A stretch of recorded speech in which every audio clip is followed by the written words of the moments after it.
Oke, assalamualaikum warahmatullahi wabarakatuh. Selamat pagi Bapak Ibu semuanya. Oke, dalam hal ini saya berdiri di sini sebagai guru BK yang ingin membagikan praktik baik. Dalam beberapa waktu yang lalu saya melaksanakan pelatihan dari PGTK Sumsel, dari Dinas Pendidikan juga menyelenggarakan pelatihan mengenai 7 jurus BK hebat. Nah, perlu Bapak Ibu ketahui bahwa saya di sini tidak bermaksud untuk menggurui, tetapi hanya berbagi praktik baik dan mengajak Bapak Ibu semuanya untuk berdiskusi, bertukar pikiran, dan juga yang nanti finalnya adalah untuk murid kita. Sekarang nyebutnya murid ya Bapak Ibu. Jadi yang nanti bagaimana caranya 7 jurus BK ini akan diimplementasikan untuk murid kita, dan juga perlu diketahui juga Bapak Ibu bahwa 7 jurus BK ini bukan hanya untuk guru BK saja, tetapi untuk wali kelas, guru mapel, dan juga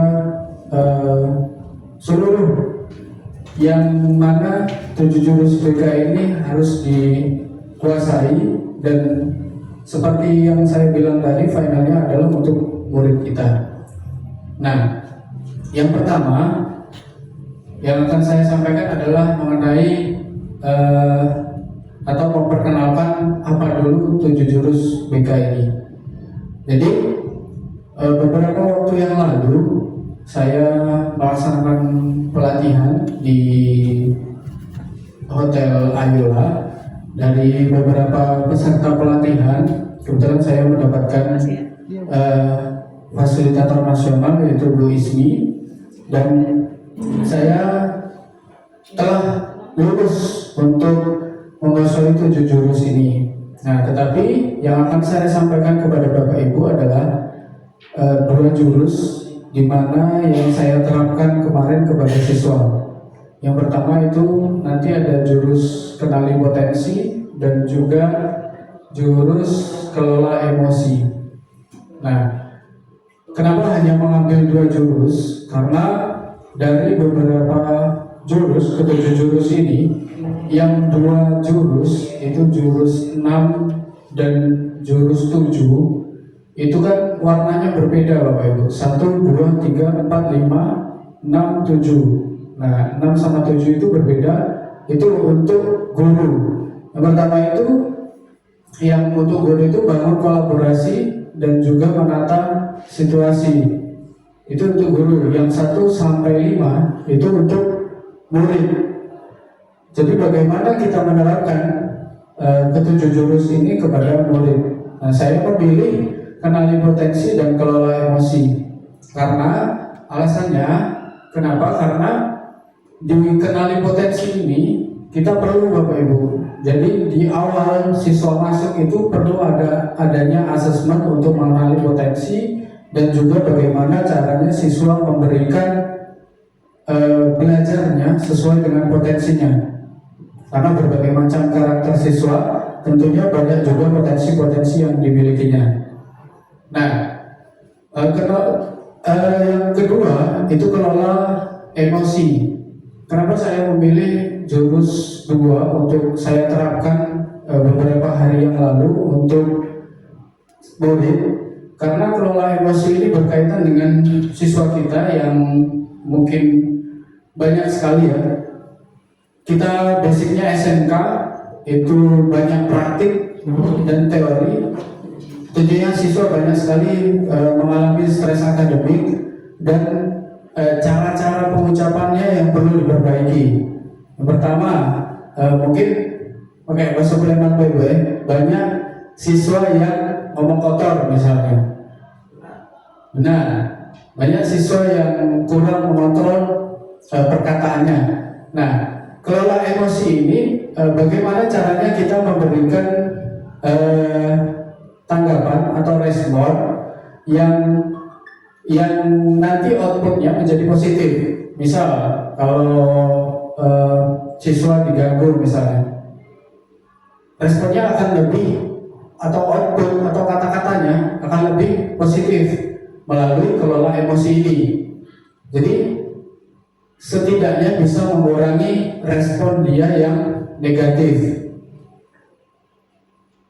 Nah, terus dari kedua jurus yang saya pilih, saya akan menyampaikan kepada Bapak Ibu satu jurus, yaitu kenali potensi. Jurus pertama. Nah, nanti kita akan praktik di sini mengenai kenali potensi, dan di dalam kenali potensi itu banyak Bapak Ibu, ada gaya belajar, ada tes Rysek itu yang untuk karir. Nah, yang pertama adalah kenali potensi ini sebagai fondasi. Jadi kalau kita mengenali potensi siswa, kalau misalnya memberikan pelajaran setelah memberikan potensi itu, tentunya pembelajaran yang kita berikan akan tepat sasaran. Contohnya nanti adalah gaya belajar. Jadi kalau gaya belajar itu siswa mempunyai gaya belajar, tetapi kita memberikan tidak sesuai gaya belajarnya, akan kurang efektif. Mungkin masuk belajarannya, tetapi tidak maksimal, gitu.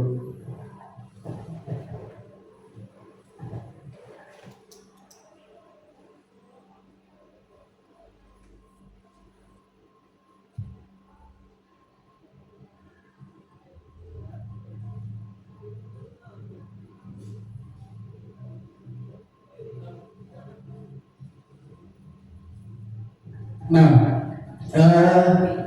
ada 3 di dalam kenali potensi. Yang pertama itu gaya belajar, yang kedua kecerdasan majemuk, yang ketiga minat karir. Nah, dari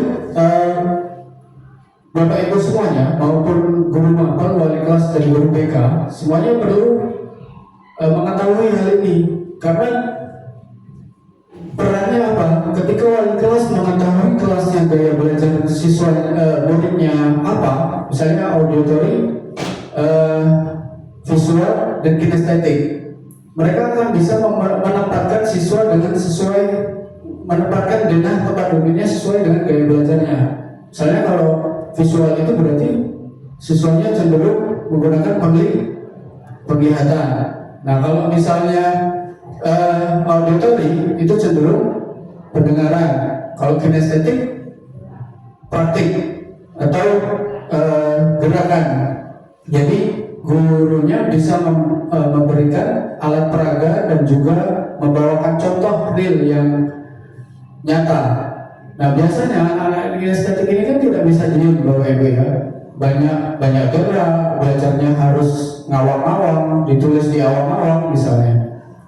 Itu jangan salah. Jadi siswa kalau misalnya banyak gerak, mungkin gaya belajarnya kinestetik, atau mungkin siswa yang lesu, males, kurang fokus, duduknya belakang dia tapi lesu, itu mungkin gaya belajarnya visual, dan dia kurang mendapatkan apa yang menjadi gaya belajar dia, makanya dia kurang tepat begitu. Nah, sekarang dari ketiga gaya belajar ini,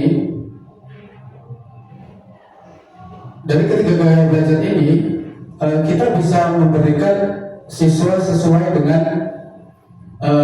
tips-tips dan gaya belajar yang harus dimiliki oleh siswa. Jadi kalau visual itu misalnya dengan gambar, grafik, membaca atau mencatat. Kalau auditory biasanya dengan lisan, diskusi, mendengarkan. Kalau kinestetik bergerak, menyentuh, dan melakukan langsung. Nah, sekarang saya punya permainan. Jadi permainan ini bukan tepuk sakinah dan tepuk semangat ya. Jadi ya, mentang-mentang habis lamaran kan. Amin. Nah, jadi bukan tepuk sakinah, bukan tepuk apa, tetapi Bapak Ibu silahkan keluar HP-nya lagi, masih terlibat dengan gadget. Silahkan dibuka WA-nya. Tentunya sesuai nomor ya. Hah? Oh tidak save. Oh tega nih, ada save nomor. Ya, kebetulan ini bukunya sudah berpasang-pasangan. Jadi sudah ya, silakan buka WA-nya. Se-WA-an masing-masing. Jadi misalnya Pak Agung WA Pak Leri, tapi sebentar tunggu instruksi. WA Pak Agung WA Pak Leri, dan Bu Maria WA Bu Gita juga WA Bu Maria, dan seterusnya. Saling WA sepasangan masing-masing. Apa yang di WA ke Pak Bayu? Jadi kita kan sudah lama nih Bapak Ibu satu sekolah ya. Jadi sekarang Bapak Ibu buka HP-nya, buka WA Kak Agung, WA Pak Agung, pokoknya WA pasangannya. Apa yang harus? Siapa Bu? Siapa Pak WA? Aku Bu Maria WA. Oh, saya dulu, silakan. Ke sini. Ya, ini WA Pak Rian berarti sama Pak Rahmadi, sama pasangannya masing-masing. Sekarang ini kan sesuai dengan judul kita. Berarti aktivitas kita adalah mengenali potensi. Sekarang sebelum kita mengenali potensi siswa, silakan kenali potensi yang dipunyai oleh teman kita. Misalnya, teman kita adalah seorang guru BK, misalnya, mempunyai keahlian, mempunyai ini, mempunyai itu. Bapak Ibu silakan ungkapkan. Berarti kalau Bu Maria, berarti ke Bu Mita. Misalnya Bu Mita, guru BK yang mempunyai apa misalnya, apa gitu. Jadi kalau misalnya Pak Leri adalah ke Pak Agung. Nah nanti ketika sudah selesai WA-nya, selesai ngirim chatnya, nanti saya mintai pendapat satu persatu mengungkapkan perasaan. Nah, kalau cinta macam di rumah WA-nya. Nah, oke. Jadi kalau misalnya Bapak Ibu sudah lihat temannya punya potensi apa. Nah sekarang berdepan saling jingok biar jatuh cinta. Ini bukan apa itu ngajar apa potensi lain. Boleh secara umum Pak Erwin, boleh. Oke, secara umum. Ini secara umum, entah itu dalam sekolah, entah mungkin ada keseharian di rumah, pekerjaan dan lain-lain. Boleh secara umum.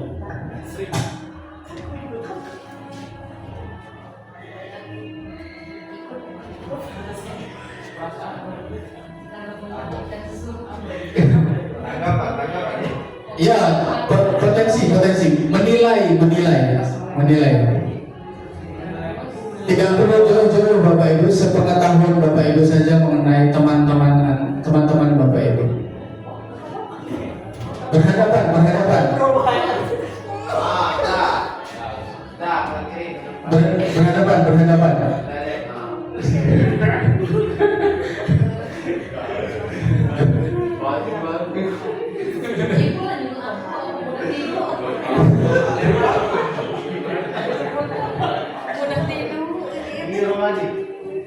Siap?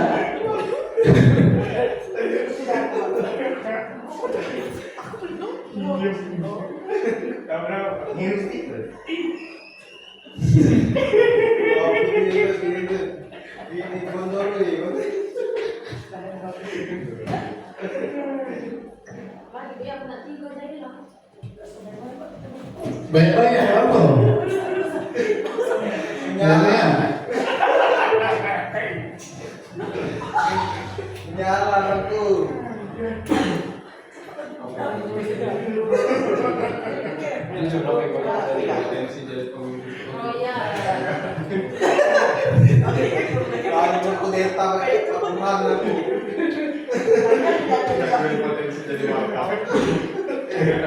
Potensi menjadikan tiga. Sudah ya. Nah sekarang ini dulu kayaknya Assalamualaikum warahmatullahi wabarakatuh. Terima kasih Pak Bayu untuk kesempatan ini sehingga saya bisa mengungkapkan rasa kepada pasangan saya, itu pasangan partner sebenarnya itu. Bukan pasangan ini, pasangan hidup ya, pasangan partner. Kalau dari sifat Depri ini saya suka kalau ini. Saya suka bermain sama Pak Depri ini karena kami sering bermain bola, ya. Dia tendangan ini keras Pak. Jadi berpotensi memasukkan bola itu ke gawang dan berpotensi juga menjadi timnas nasional. Assalamualaikum warahmatullahi wabarakatuh. Ya. Assalamualaikum warahmatullahi wabarakatuh. Dari penilaian saya tentang potensi apa yang saya kenali dari Pak Erwin ini, Pak Erwin ini orangnya ya apa ya, mudah berteman potensinya, bisa menghidupkan suasana. Terus dia ada potensi untuk jadi ketua jurusan, pemimpin ketua jurusan TSM. Jadi sudah tuh memang potensi dia mengajar di jurusan TSM itu sesuai karena memang hobi masih didalami ya, hobi bongkar motor dewe. Kadang motor yang benar-benar bongkar. Oke, terima kasih. Oke, terima kasih Pak Depri dan Pak Erwin. Jadi sudah tahu potensi masing-masing temannya. Nah, kalau misalnya tadi Pak Erwin bilang Pak Depri itu berpotensi dengan jadi pemain timnas, harusnya tidak guru mesin Pak Erwin. Dan Pak Depri mengungkapkan bahwa berpotensi menjadi pemimpin. Sudah menjadi pemimpin Pak Depri. RT. Pak RT kan? Oke. Nah, sekarang pindah ke ibu-ibu. Ibu-ibu. Oke.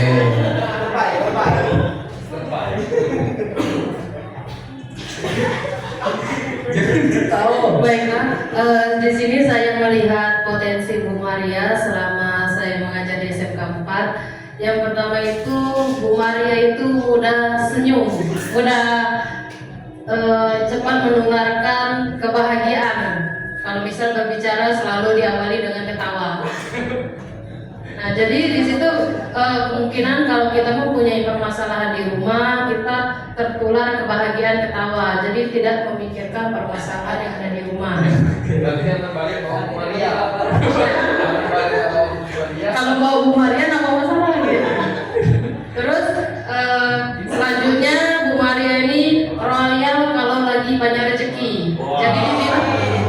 Jadi di situ kita bisa mengambil potensi dari Bu Maria itu saling berbagi. Terus selanjutnya Bu Maria mudah bisa bergaul, jadi bisa menempatkan di mana tempat dia berada. Mudah bergaul. Ya. Sudah. Sekarang Bu Maria ke Bu Mita.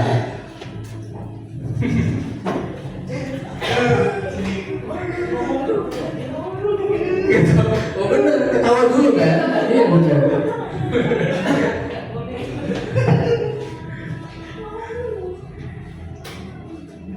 Assalamualaikum warahmatullahi wabarakatuh. Waalaikumsalam warahmatullahi wabarakatuh. Potensi yang Ibu kita miliki dalam keseharian di sekolah ya ini ya. Iya. Sering datangnya lebih pagi. Lebih pagi. Terus yang keduanya aktif dalam berteman atau bergaul sesama rekan sejawat di lingkungan sekolah ya. Iya. Yang ketiganya ini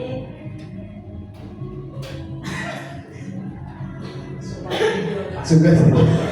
Oh iya, suka tidur Bu ya. iya, itu potensi yang dimiliki Ibu Mita. Oh iya. Jadi Terima kasih. iya. Oke, terima kasih Bu Maria dan Bu Mita. Jadi kita kan mengetahui beberapa karakter maupun potensi yang dimiliki teman kita. Nah, begitu juga peserta didik Bapak Ibu.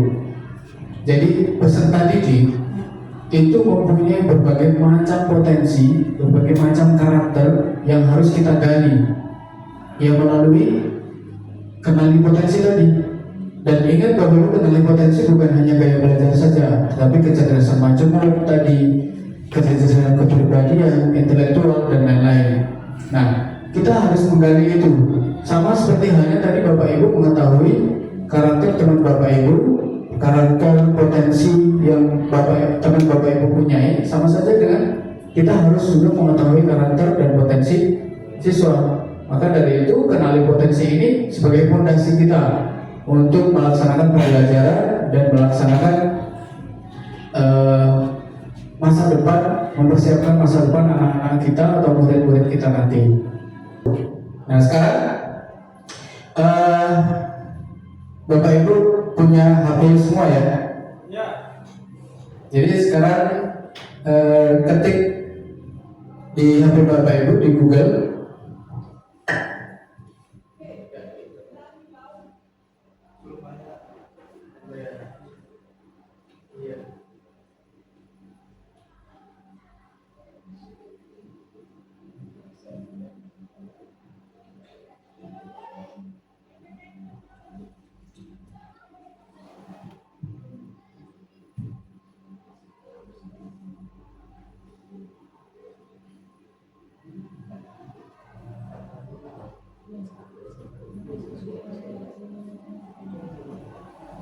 Silakan Bapak Ibu buka Google-nya, ketikkan aku pintar tes gaya belajar akupintar.id.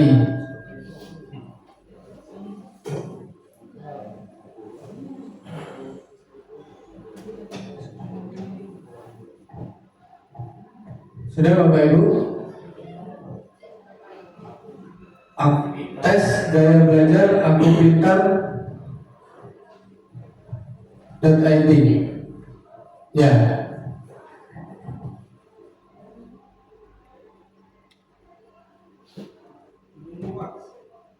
Iya menunggu. Masuk lagi, keluar masuk lagi nggak?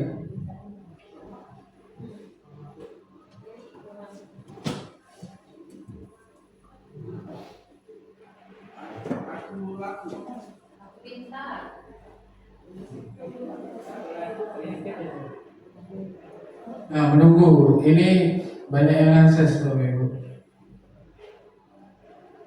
Bukan diinstal Bu.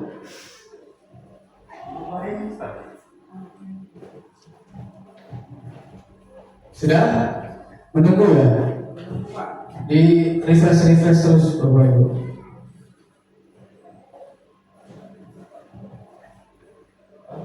Nah, sambil menunggu, sambil saya jelaskan. Jadi kalau misalnya Bapak Ibu nanti baik guru mapel maupun guru BK, tujuan mengetahui gaya belajar siswa adalah yang pertama tentunya bisa memberikan pembelajaran yang tepat sasaran.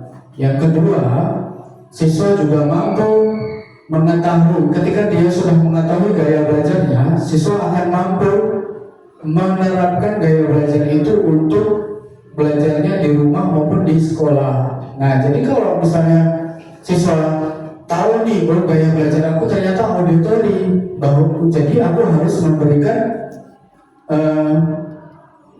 cara belajar aku melalui pendengaran atau auditori. Mungkin ketika gurunya mengajar direkam, atau mungkin gurunya sedang memberikan materi direkam lalu didengarkan lagi di rumah. Dan kita sebagai guru, kita juga harus memfasilitasi ketiga gaya belajar itu. Misalnya satu kelas mayoritas gaya belajarnya visual, berarti kita harus memfasilitasi ada proyektor di sana, memberikan gambar, mind mapping dan lain. Nah, kalau auditori bisa memberikan audio atau memberikan video yang bersuara atau mungkin dari penjelasan dari Bapak Ibu.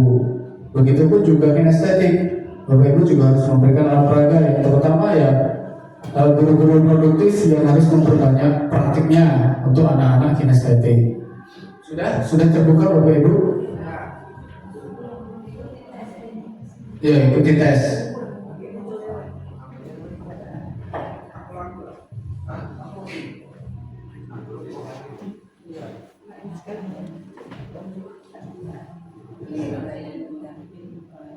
Bagi kelas ya.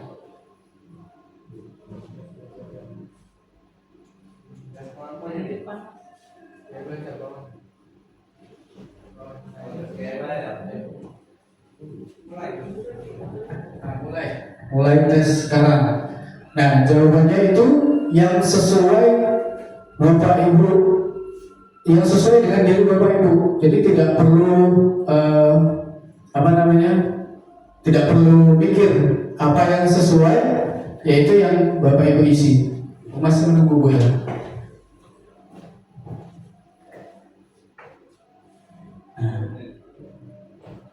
Kita tes.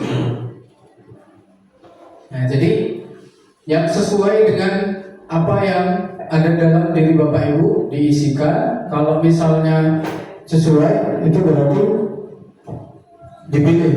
Jawabannya ada 3 itu. Nah, nanti setelah tahu hasilnya, pada saat terakhir akan tahu hasilnya. Apakah Bapak Ibu semuanya mempunyai gaya belajar yang visual, auditory maupun kinestetik.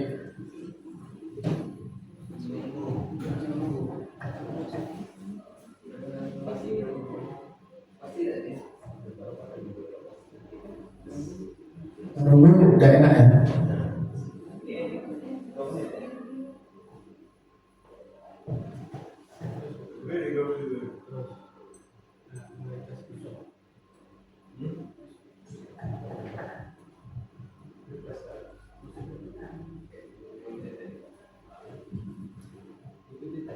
Ya, itu tes.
Ada yang sudah Bapak Ibu?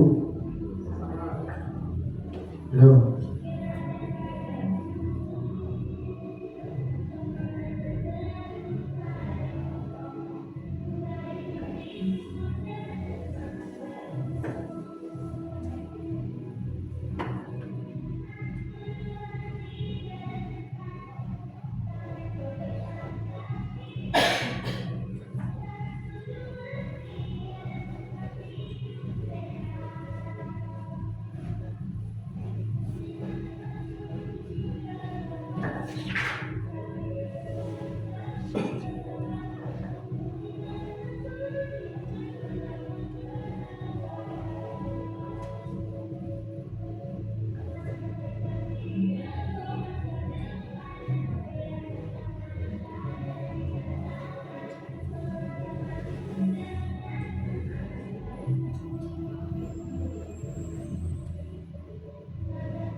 Sudah?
Sudah?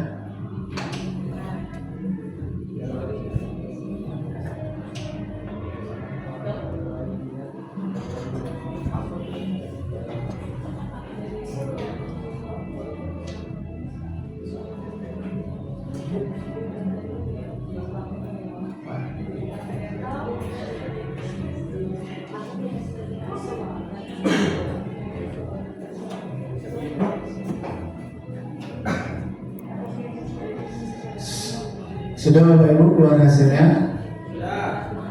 Sudah, oke. Jadi dari tes yang Bapak Ibu lakukan melalui aplikasi Aku Pintar itu tadi, nah sekarang Bapak Ibu sudah mengetahui gaya belajar yang Bapak Ibu punyai. Nah sekarang saya ingin tahu pendapat Bapak Ibu bagaimana tanggapan Bapak Ibu mengenai tes gaya belajar itu dan apa pengaruhnya yang akan diterapkan ke siswa nanti mengenai gaya belajar. Ayo, siapa yang ingin memberikan pendapatnya?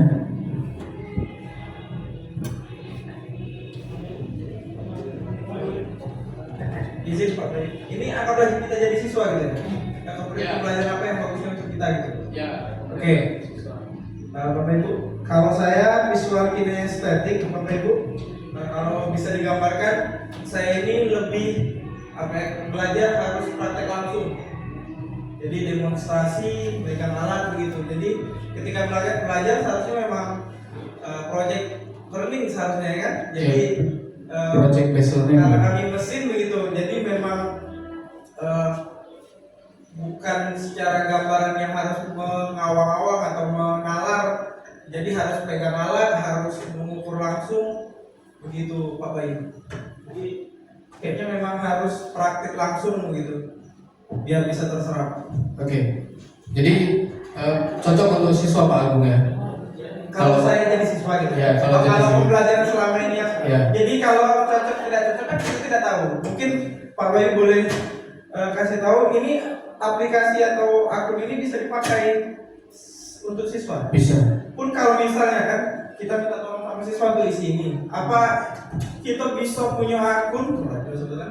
Apa kita bisa punya akun kemudian diagram dari seluruh siswa itu bisa masuk ke kita, atau kita harus tanya satu-satu apa visual ini apa, jadi harus kita kelompokkan, atau sudah ada di aplikasi ini untuk si nama si A ini Ya, atau kita bagaimana Pak? kita yang analisis sendiri. Jadi siswa sudah mempunyai gaya belajar yang punya, misalnya Pak Agung sudah punya.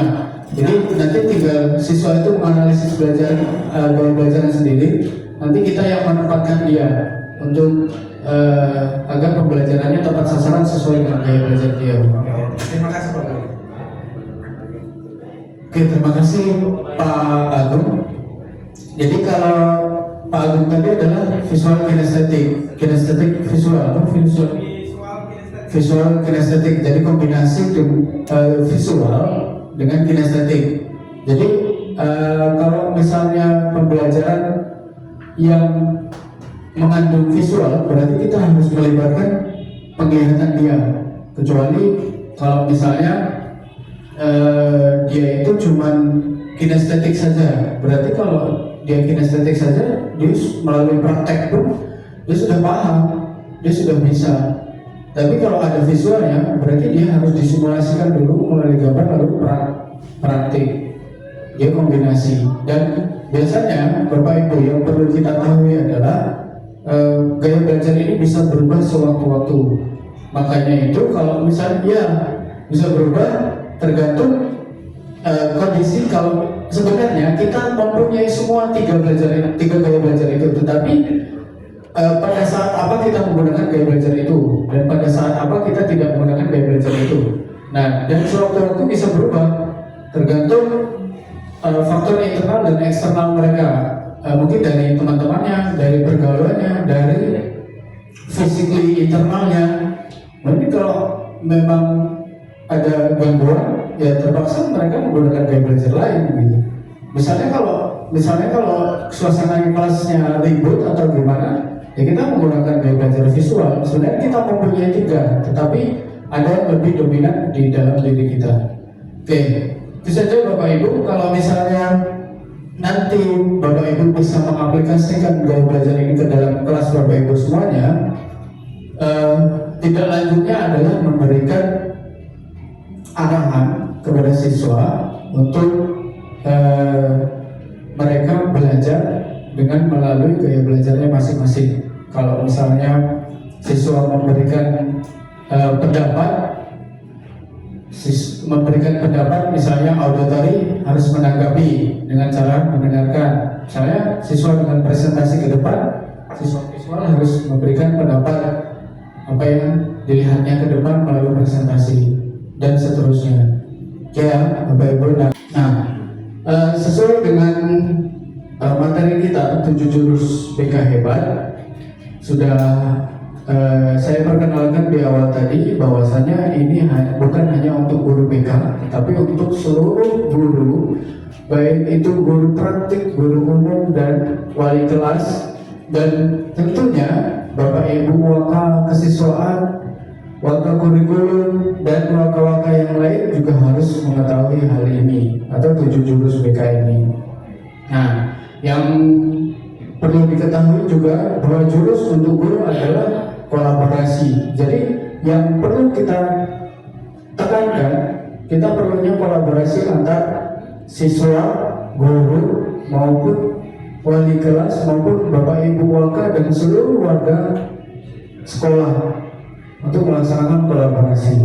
Dari paparan saya ini kira-kira dapat disimpulkan Bapak Ibu, saya berikan kesimpulan. Silakan Bapak Ibu yang bersedia untuk menyimpulkan dari paparan saya ini.